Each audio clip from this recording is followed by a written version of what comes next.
सच्चाई यह है साथियों कि हिमालय की चोटी से भी ऊंचे अहंकार में डूबी मोदी सरकार के हाथ 24 अन्नदाताओं के खून से सने।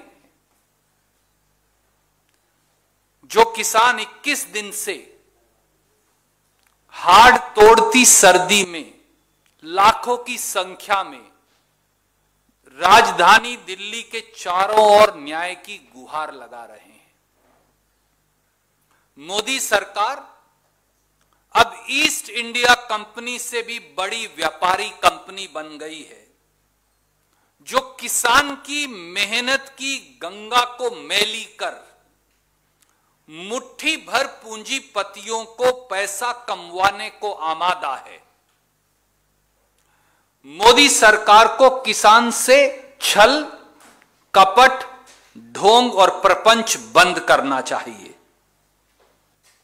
प्रधानमंत्री जी, 3 खेती विरोधी काले कानूनों की दीवारों की दरार को सरकारी दुष्प्रचार और झूठे इश्तिहारों से ढकना चाहते हैं।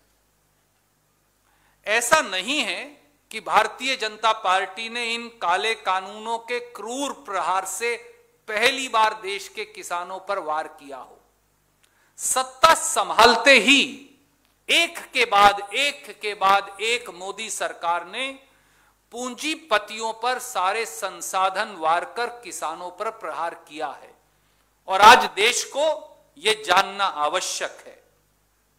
पहला वार 12 जून 2014 का यह पत्र है, जब मोदी सरकार ने सारे राज्यों को पत्र लिखकर फरमान जारी किया कि अगर किसानों को फसल पर बोनस दोगे तो फूड कॉरपोरेशन ऑफ इंडिया फसल की खरीद उन राज्यों से नहीं करेगी।